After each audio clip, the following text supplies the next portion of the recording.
Maraming kinilig sa sweet na birthday post ni Janine Gutierrez para kay Jericho Rosales. Nakasalukuyan niyang kasama sa trending series na Lavender Fields. Bagamat simpleng happy birthday lang ang caption, kasama nito ang dalawang photos na kuha sa Fort Santiago.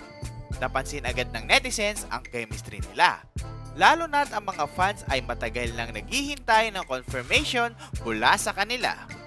Wala pang opisyal na pahayag tungkol sa kanilang relasyon, pero hindi maitago ni Jericho ang saya. Sabi nga niya, masaya ang puso ko ngayon. At kahit wala pang direktang pag-amin, tila ba ang mga simpleng gestures na ito ay sapat na para patunayan kung gaano sila kasaya sa isa't isa. Ngayon, bukod sa kanyang blooming love life, abala rin si Janine sa personal niyang mga proyekto, tulad ng pagpapagawa ng kanyang forever na bahay. May lupa na raw siyang nabili para dito, pero dahil sa sobrang busy niya sa trabaho, hindi pa niya agad maisusulong ang plano. Sinabi niya, hindi ko minamadali kasi dati nagmamadali ako.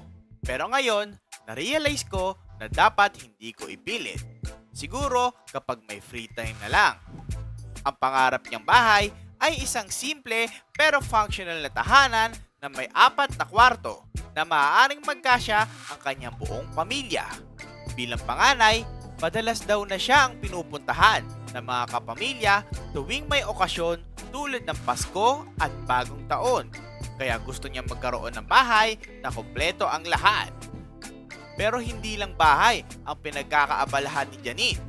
Sa kanyang negosyo, sinabi niyang may nail salon na siya sa Ortigas at Ayala Malls.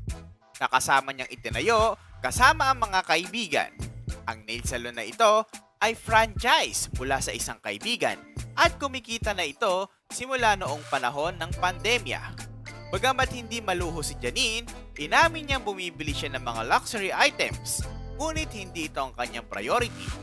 Mas nauuna pa raw sa kanyang gastos ang mga experiences tulad ng pagbiyahe at family vacations. Isa pang project ni Janine ay ang documentary film ng kanyang lola, ang Asia's Queen of Song na si Pilita Corrales. Kabilang siya sa mga producer ng documentary na Mala I Am Celine Dion ang concept.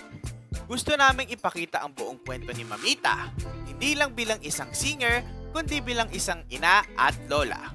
I want people to see her as a whole person, hindi lang ang kanyang public persona, kwento ni Janine. Hindi minamadali ang documentary dahil malalim ang pagsisiyasat nila sa mga materyales, lalo na't marami ang nawala noong panahon ng Bagyong Ondoy. Inaasahan nilang maipalabas ito sa mga sinihan o sa mga streaming platforms. Ngunit gusto ni Janine na magawa ito ng maayos at makapagbigay ng inspirasyon sa mga manonood. Dagdag pa ni Janine, sobrang nakaka-inspire yung kwento ni Mamita mula sa kanyang struggles hanggang sa kanyang pag-angat bilang Asia's Queen of Song.